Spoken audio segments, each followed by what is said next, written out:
I put this constitutional movement out into the public domain in the English language. So this is obvious, but it doesn't go without saying, because I don't want it to just be a legal government system only for the English speakers.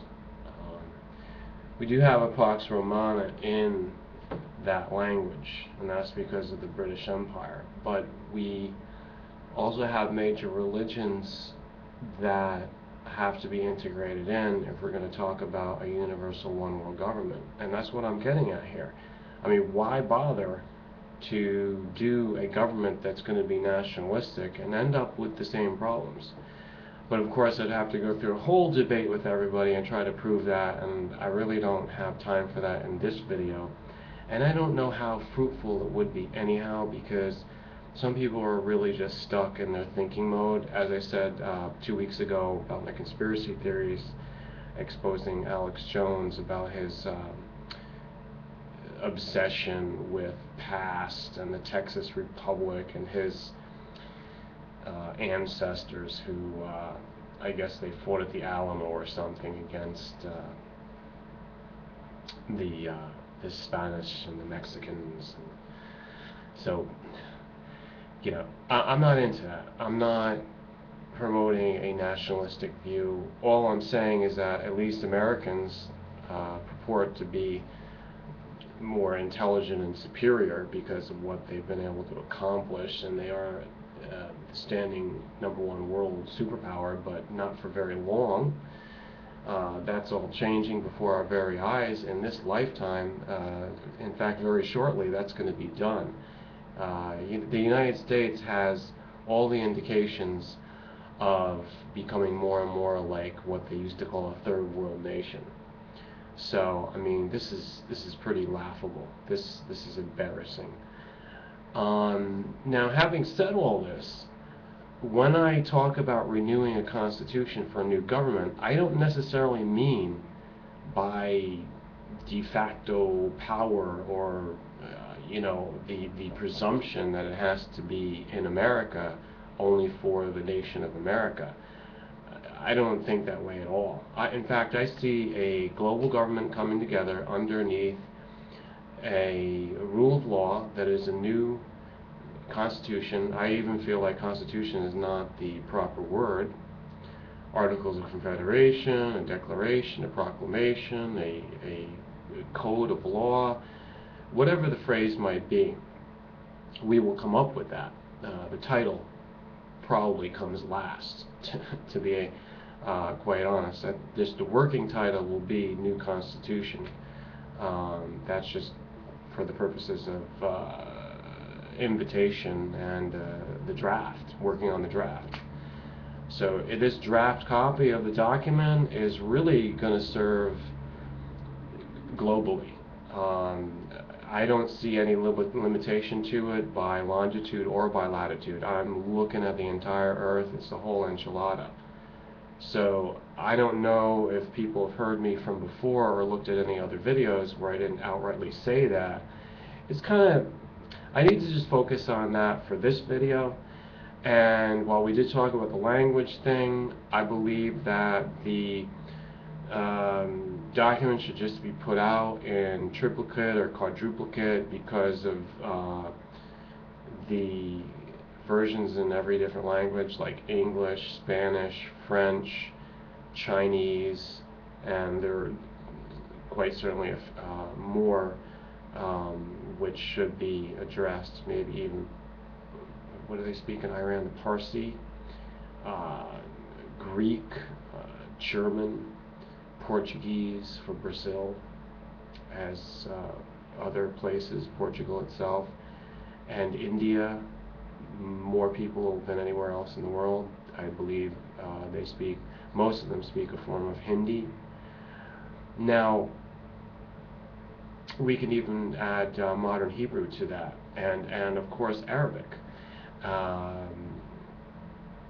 So there's so many, you know. If I didn't mention your language, I'm sorry, but of course most of the English speakers are listening to this and they don't really care, you know. They're superior.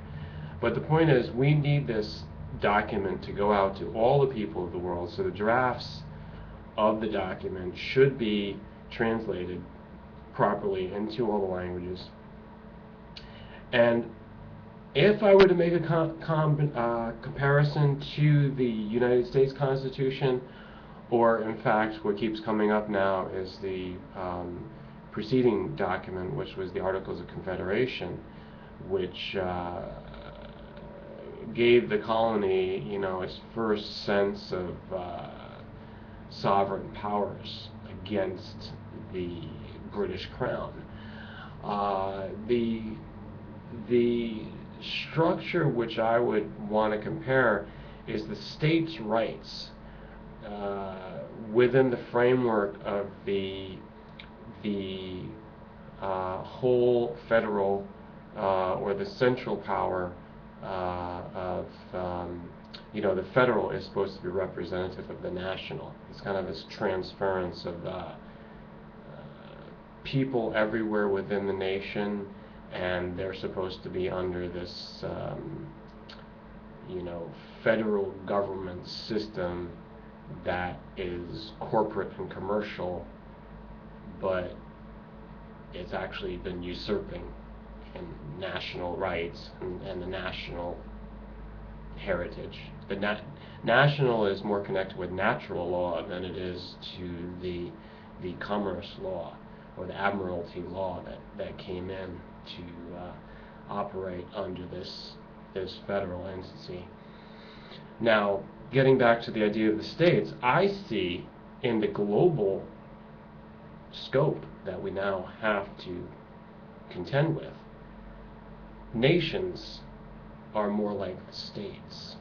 And we have an example which we could call it experimental, although not quite, because really they did something. So I think we need to contend with the recent history of that in the European Union.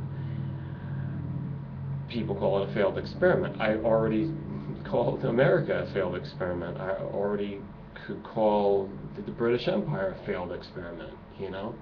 They're all desperate to hold on to their system and their power and their riches, because it's the people at the top that, remember what I said, 99% of the answer to everything that you see going on, if it's perplexing or you say, why is that, it just feels so wrong, the answer is because someone's making money on it.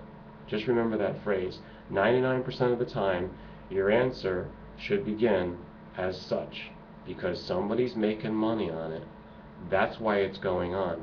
Now let's find out who it is that's making money on it, how much money they're making, what exactly they're making money on it, and what are they doing to cover up the fact that they're making money on it by distracting you with all other kinds of things and putting out all the misinfo, disinfo, and lies. And who are they killing to make it possible for them to continue making money? 99% of the time, that is the answer. Now, I think I've proven to you my grasp of reality and the politics, the geopolitical scene, and it is a global scope, my friends. Let's bring in nations now as states that will be party to forming this new government. And if they want in, they can be in. If they don't want to be a part of it, then they can be left out, and we will not bother them. We just have to be nice to whoever wants to be a holdout, instead of being like bullies to them. But I really look forward to certain nations that will be very receptive, and I will name those countries in future videos. Thanks for listening. Make your comments, share this with all your friends, all your politically interested armchair rulers of the future civilization, and thumbs up, favorite it, make sure you're subscribed.